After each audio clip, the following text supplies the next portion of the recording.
ya mutani wange baleese Ssemakula Misaki ate yabadde abafeezere mugane gwe gwofera omumanyi sijja kujjemu onkuleete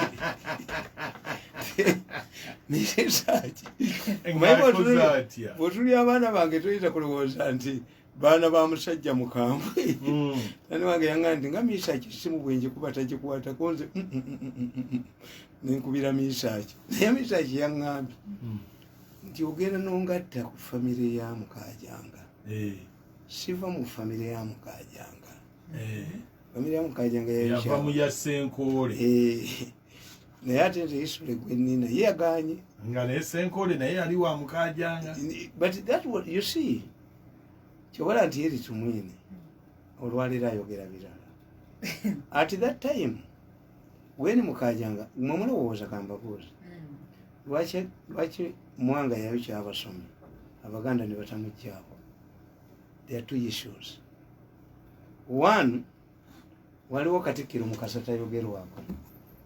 Katikkiro Mukasa yali musajja musamize era yaziyitanga eddiini eŋŋenyi ye ng'amanyi nti Christianity ejja kgenda n'Abazungu. Ekyokubiri, Mwanga n'alowooza these are embassies. Once you chase away the basomi, basomi nabaga nti bategeeza ddiini, those were educated.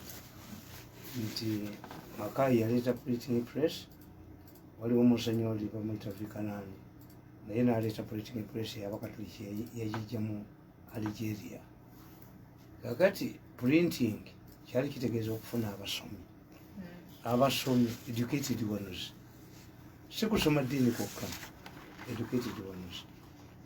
Era Makai bwe yaleeta printing press bagamba mbu Bokisa agireeteddemu mukazi we. So the printing press. Kakati yabaga nti mubeere mu lubiri. Muteesa yabagamba mubeere mu lubiri. Naye Muteesa by the time he ended yayingira obukristiyani, nayingira obusami, nayingira ondeeta recording yange. How long does it want to take to bring my recording? I record myself. Abaganda baganda nalinchira byazinira bbali. Bwaki. Anti babakubirako balwanirako mu gundi mu kidaala.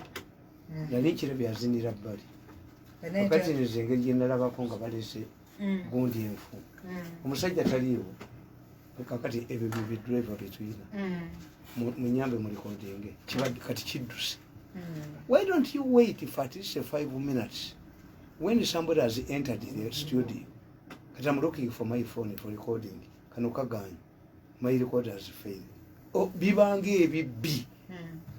Where are you? Return immediately.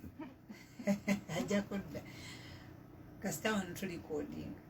Kwanze na Chirabako. When you record, I take it. Mwina capacity ya sawame. Mwina capacity nini? Anti shenkubuuza ngenda nabyo. Obanga oba ebyakadaga tebiriiko recording onompeereza Bluetooth. Yes. Kakati Bluetooth. Kakati mbabuulira ne mbagamba nti why did Christianity Mwanga yalowooza nti bw'ogoba abasomi embasi zaabwe oba ozikaddewo. Ekyokusatu nti baabatunuulira nga abajeemedde Kabaka. This was a liberation to chase away the British at that time. Ekyokusatu Abaganda baali bagezi. Bamayega bakiwalabe bali bamakuuya. Uneducated Muganda is stupid. Kiwala Museveni yasooka ne yereega ku bataka nga bayogera nabo. Museveni agenda okitegeera ng'abataka bali tradition okuleeta abayigirize. Ne Kabaka n'adda olukiiko n'aluteekawo. The traditional Muganda muyigirize nnyo tayagala ssente. Muganda ye mwagazi wa ssente ava mu kubuya baana. Kati Abaganda balina amagezi gaali bwe gati. The Baganda knew ti Kabaka tatta naye basaakiriza. To insulate the Kabaka. Abaganda bayigira Mwanga amagezi. Omuganda tatwala mwana we gwazaala biological mu lubiri. Tubayita nvuma. Abaganda bwe bajjanga abaana Busoga ne babajjawo e Bunyoro nawa nga tubatuuma amannya g'Abaganda mutwale kwa mukazi we Kaddulubaale n'ayimugiriza kalicha y'ekiganda kyonna n'amutwala mu lubiri. If Mwanga had killed Baganda bali mutiddewo. Mwanga did not kill Baganda. Era in 1862 Speak bwe yajja ne mundu wano Mutesa yamubuuza nti emundu eyo ekola nti ekola ne baleeta ente n'ezita. Etta omuntu nti bajjayo omunyolo mu kkomera gwe bayigirirako emmundu. Balawo betta. Etta. Kabaka yayinza kutta Baganda baali muse. Aba Matiya Mulumba bakaloolirwa nga basajja. Matiya Mulumba musajja muki Musoga. Era akatale bakabulamu kaliko Owino ne bakabulamu Matiya Mulumba. Era Musoga si Muganda. Most of these Baganda Kirani leaders bansowole. They're not Baganda. That's one. Nti teyeegaanaani at that time okubeera related to Mukajanga. Mukajanga was a devoted man of the Kabaka. Yatunulya Mukajanga nti at that time the British were encroaching on Uganda's independence. The same way Eri Tumwine bwe yalowooza it was entrenching the government. Eri Tumwine yagamba tuliko tayari nayimba ennyimba wosongis. Eri Tumwine ne bamuyita mu parliament n'agaana okugendayo ne Kaka n'agaana okugendayo. Kakati what is happening? What is making Eri Tumwine panic? Yes, nawandika mu 212 ti omukulembeze yenna mukoze ensobi mu Africa, including my man Museveni. They made a mistake. Bwe bagenda mu African Union balwanyisa ebintu bibiri. All of them, all African countries joined ICC en masse. What was the purpose of ICC? The purpose of ICC was to popularize the UN, National International Relations. I specialize in UN operations. How do you popularize UN at 60? Rotate. The World Bank of America to popularize. Until how can an ordinary Ugandan feel the benefits of UN? Chobola abantu munkaga mukago bati yakubo bwakabaka. Abaganda bawandika emengo yawandika ebbaluwa ewa Usanti yali Secretary General wa UN. Tibatulumbye. Usanti n'abaganda have perused through all of the member states, and Uganda was sitting on the Security Council. What people don't know, but I've not found a name an independent country called Uganda. What I've seen is Uganda. So that is a domestic issue that you must be handled. Nenga balimbi abaganda olungaba amayika bwe balimba. Webuzibidde wano ebbaluwa ya Buganda eri wa Usanti. Nga Usanti yabaze mudda tabamanyi. I've read, I've perused through the list of independent countries, member states. Uganda was sitting on the Security Council in 66, had even contributed all of the fund, the money. Nemwe sibalabyemu. Ensi gende bibagiyita Uganda. Kati mmwe eyo domestic issue ya mukaba kube abasekule mu kinu tetubamanyi. I'm telling you. Kakati Aba-Africa bakola ensobi. As usual, African leaders are usually selfish.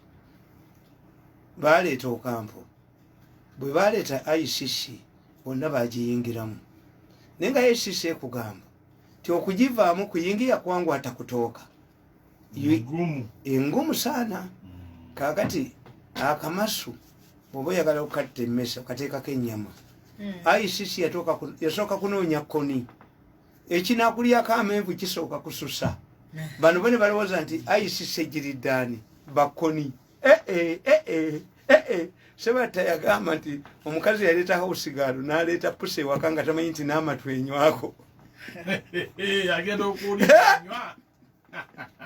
Kakati today abakulembeze ba Africa ne baleeta ekintu. One, basooka kulwanyisa Ocampo. Ocampo was an Argentinian lawyer. Yali musajja nga awasa bakazi bakadde n'abanyagako emmaali. Gwe basooka okuleeta ne baleeta Beesunda, a female woman from Gambia. Naye ng'ewaabwe tayogera biriyo. Jaka Mahaya was a dictator. Akeera kumakya nakusekula ddagala mbu yamanye eddagala lya sirimu alina oguggo bwe guti. Yagendanga nako mu African Union. Naye nga Beesunda ewaabwe tayogerayo. Kati African leaders made two mistakes. One, that let us remove Ocampo. No, Removing your camp was not the solution. Replacing your camp with Besunda was not the problem.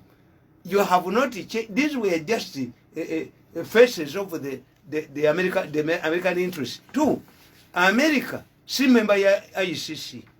No. But America enforces ICC. Why? Nigeria is a member. Don't you ask why is it that America is not a member? Because America is not constitutional. No American citizens shall be subjected to foreign law. We were single violations. Africans were excited. 2, sitting president will not be taken to ICC. Okay, Muliba Kabaka.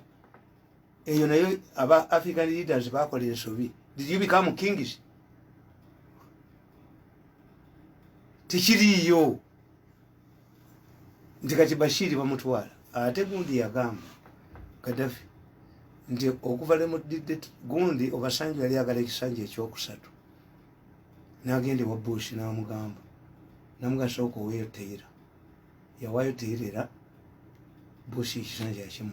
Namuga woman. Let us test Nigerian democracy. Moi yagende wa Bush n'agana omulabo. N'alaba okwo ne batooko era Moi yavaako. Kubanga zibiro nebyo mulaba. International politics is dictated nabagante global village. The chairman of the global village is Biden now. Yeah, in agenda ya human rights. Kakati today, what is making Eric Tumwine panic? Eric Tumwine is panicking because biyayogera byonna. Shoot them. Do what? Yes, was entrenching the government, but now you have to serve two publics. Some public relations. 1, the international public. Nebakuga nti safe houses noziremezaawo. Nzoma kyenyambira abantu bano basooka ne bampita mubi. Naye myamwe strategist. Natuli abasajja bano. Abaana nembatuli kati bali mu Serena. Are you not sitting in Serena now? Ne chairman wabwe ndamukubidde simu. Ne muga drive in your lane. Sisobola kudda mu government sobola bakolera. Why? I'm a strategist. Nimbaga nti mulowooza byuma bye bibakwata. Nabawulidde nga boogera nti the man is a magician. It is true. I'm a magician. I'm not an ordinary Uganda. Nkubuulire kyama. Jjajja wange zaala kitange. Bamuyitanga abantu bamuyita ndyeramulira naye nga ye nyeramuliro. Tesalaba ko jjajja ng'agenda mu ttooyi. Baalitanga manda n'agazikiza. Very powerful woman. Nga bwe babba embuzi ku kyalo n'awandula weddusu ekyaba bakwata. That's what I do. Kwebba ku mmotoka zange nkufuŋŋane. Naleeta n'omusajja disiko. Yaleeta emmotoka yange n'agula n'endala. Emmotoka zonna baziyita zange. Gwe gibbeko olabe nkulageko. Oli yatuzikizanga amanda. Gwe omanyi gundi. Omanyi gwe bayita Byalugaba. Byalugaba ayogera nnyo ku maleediyo temumumanyi. Leo nayogera ku maleediyo. Bade manyi commission. Byalugaba namutwalako ewange ewaka waliwo ebintu ebi. When I was born, the day was born. Mama wange yali ava nalongo okukima amazzi. Yanzaalira ku kitooke kyagaana okula. Up to today. Kikyaliwo. Kyakona. Ekyakona. Ekyokubiri. Era nali nunze embizzi nga bwe ngenda okuteeka ebisasiro n'embizzi zaafa. Kiina territory yakyo. Kati ekyokubiri kyosanga ewange mu nnyumba yange. Mulimu ettogero. Ettogero. Nsuwa nnene nnyo. Egenda mu endebe 7. Kati when my mother bwe yanzaalira ku kitooke yagenda ennyumba yaffe yali yakapooki eya taata wange. Kati akadolinga baby amutwala luddawa mu nnyumba yasanga bwettogero. Ensuwa nnene nnyo ng'etadde ku nkata. Nobody came to claim it. Muyita twin sister wange ali mu nnyumba yange. When you come to my home or in the village, you will see that ettogero obuza Byalugaba. Ekyokusatu jjajja wange yalina enswereezi nga ze bodyguard ze. Nga ziri mu nju? Mu nju. Ng'atambula nazo n'otambula. Bwe yatuuka nga ne zijja ne zinyeenya ne zisinza nange nziina. Ze zaali eza jjajjawo buuza Byalugaba. Byalugaba mugende mubuuze nti zibeera mu ttogero omwo. Anti neddazo olutuuka ewaka mu lugende nga nti abakuuma wano muliwa. Kaakati gwe ntabaala nkubbe nkuwanika obukulu. Gwe ntabaala. ntabaala benkuwanika obugulu bagembu ndi magician. Yes, mbalaba ewange, mbalaba owa jajja yapamanga ku manda nga bwawandula eddusu ewange embuzi bagikwata enkeera ezange bazikwatako motoka zange bazibba nzeke nyini swera bbiri basaluti tugende gwe tugende ozirabeko ewaka enswera ezo nkadde ziringa nfutuza emmengo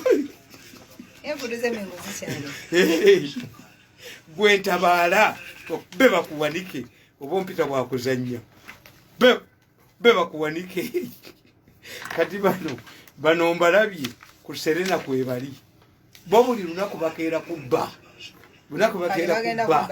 anti bo amagezi gaabwe bakolera Museveni akabadi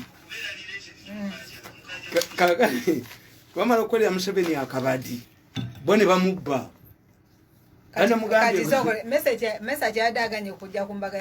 ngayagala mufera nti anaayitawa enswera zijja kukima misa ki namugaye jangu oyimbire ku teepu ku kaseti kweyayimbidde yatayagala kunfera negwe gwofera omumanyi misa ki when you see me ompita wakuzanya bano abaana mbakubye nembawanika obugulu toyinza kumutabaala azikuweereza jajjange bamuyitanga niera muliro kintabuli kyomuziki kakati kambabuulire wano ewa problemu eri bweti abantu bano nawandika akatabo kange entaana y'abakabaka teri bwakabaka bwali buvuddewo ng'abantu tebabwagala even the French Revolution naye kabaka kasitaalimu kwata kuba mukyayisa abantu.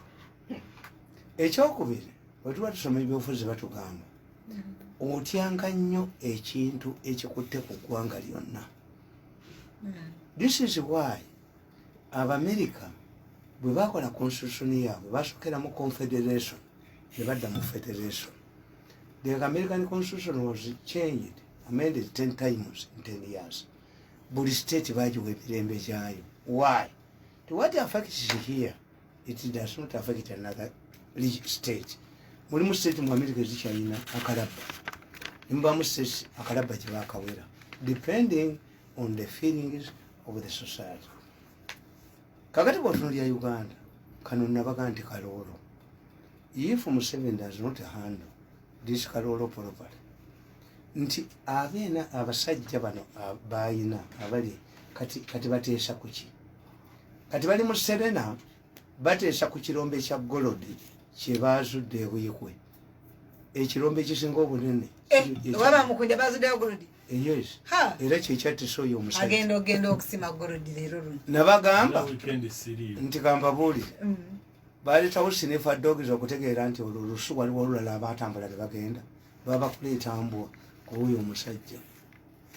Ebuyikwe, they have discovered the largest oil manya gold waliyo ne Nayikondo gye baali basimye naye abasima Nayikondo bakizuula ng'era gold ne bagiggala mayiro namba ebuyikwe.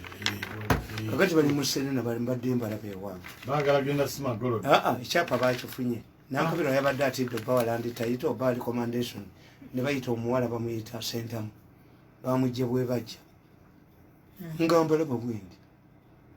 Kakati bo ekizibu President Museveni kyayina nti abaana bano mutunuulire okuva lwe baakuba Lukwago ne bamujja mu Ministry ya Health ensi Ministry tetereeranga baakuba Lukwago aklo ne bakuba Lukwago ze balukwago. Mumanyi singa Kadaga abadde mu Katuliki nga ne Lukwago Asumaani mu Katuliki twali basabidde ne bafuuka basayinti singa Nyerere. Yes, bayina emitima mirungi nti Lukwago baamukuba ne bamutwala ku gundi oyo omukazi akulo namukwata nze namuwonya nenkubira kayirula essimu Lukwago aba afuluma nga PS tatwalibwa ku kireka nakwata ku munyolo gw'emmotoka agenda okutuuka mu ofiisi ye nga naagwa sekitale we naabuuza ab'ekireka what have you done to my boss omuserikale kireka naakuba essimu naga are you sure he's still alive bagenda okulaba ng'omutima gwo kushrinkinga ne bamutwala mu Heart Foundation Lukwago bagenda okukizuula nga bamuwadde obutwa bwe yajja ku munyolo mu saidi ekireka nga bwamusota guli Congo was rushed enkya nompokola mu education nzi nenkola nakulo ndikadaga ogwanga amalamu kuba nenankabiru because the president says I agree with the president that we have missions bayinza okutegeera nti gwe mirundi oli mwogezi mulungi ne bakujja kuba prime minister mbabazi bamujjako kuba minister ne bamufula minister of state this is true the process of humiliating him omuwattira munne tomala kunkuba tutingana never never work with these people again toyinza kunkuba molindi ndi mulalo nyiza okutaka bushenga nyiza okutta tumwebaza ojjako programu zange bwajjaka eno timuseveni atuyita resetted body alaba copies we are not saying that we are not changeable abaganda baganda nanyini kakomo kakati bana abantu kyebatamanyi when I'm looking at the situation we are seeing why is it that previously Ugandans did not resist as they are resisting now? This should go to the president. Banna Uganda nabaganda Museveni asoma nnyo Bible. Yes. Naye omwana yaddanga ku ttale n'alimba abantu nti omusege gumulya yabalimbira bbanga ki lwe gwajja omulya liyo abantu baga nti bulijjo atulimba. Abantu ba Uganda badde Museveni goodwill nyingi nnyo kusiba Katonga Northern Uganda kukyusa ssente kukola kiti mubadde bubbi batandise okuresistinga and you people abantu ba Museveni they are out of touch with the population mumuwulira okimanyi ogenda kubasambaga mwewandiisa dda naye emmotoka zonna ziri waka tolinnya boda boda. Are you going to communicate with the other DCs via what? Mutabani wange yabadde laki ndigamba buulire n'emmotoka gye zisula ez'embaga zabadde zina okubeera cleared by the RDC ne gye batwala kasuze katya omugole gye bamuzaala gyagenda okuva is another district must be cleared by the RDC. If you don't have vehicles, what do you do? If he was not privileged like me, that I have a first passport, and I'm respected. Abatimbi tebayinza kujja. Tebayina motoka ebakola ki? Batambuza. Yes. This is waiting alone. Do you think this is sustainable? Kakati aba police olwokuba mwabajjirawo emmotoka eza taxi kumwe baali babba bali ku boda. Boda boda bekwasa kintu jona yimira mu motoka ningamba omuserikale wewe mwizi kabisa onafanya nini kwa boda boda yali akola ki boda boda baje kwasa bajibbe bazitwala ziri mugundi olutalo olugendo kuyingira mu kibuga lugenda kuva ku boda boda Museveni should replace the policemen muve ku boda boda aba replacing ngo babategeze kyecho kola bazive kafero talk to these idiots gundi buli boda boda netayina kuba buli boda boda bajiri yako emitwalo 5 Federal abagano kutereka. Why don't you resort to your WhatsApp? These people are going to provoke a riot. This is not sustainable.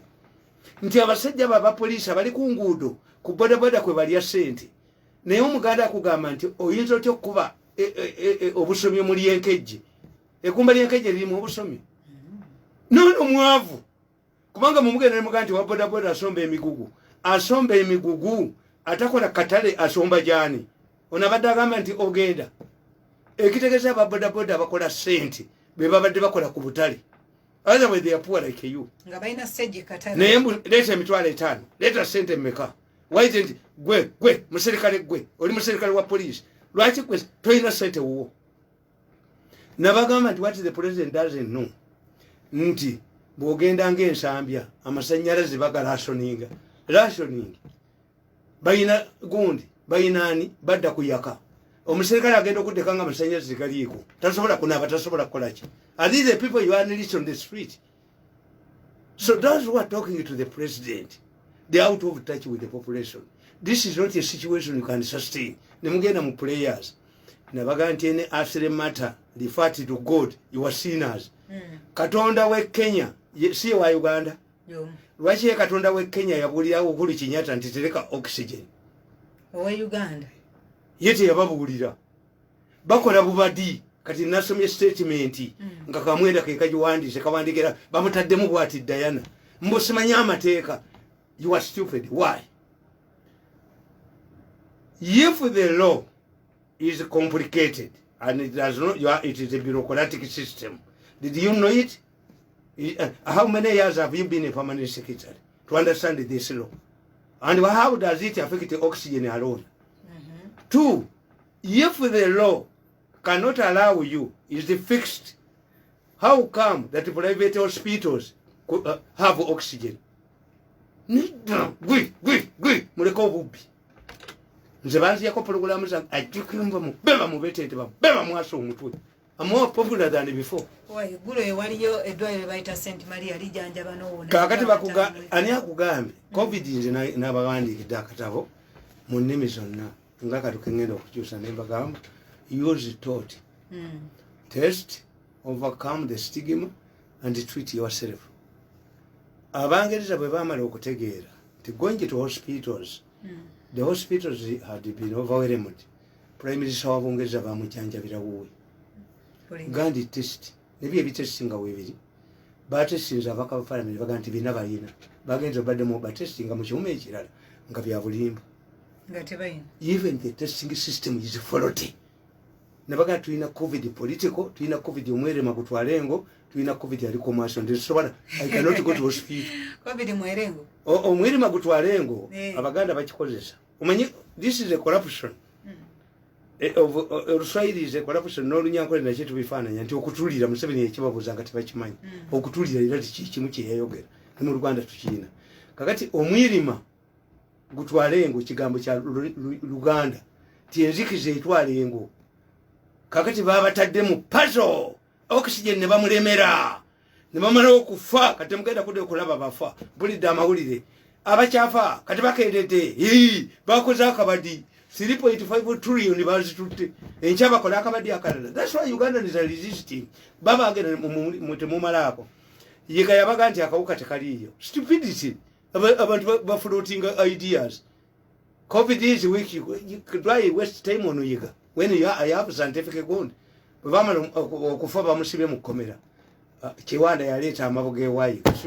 Ewange mukaleteto. Besiwanda tumwaso omutwe. Ne mukwata kivumbi ne musiba.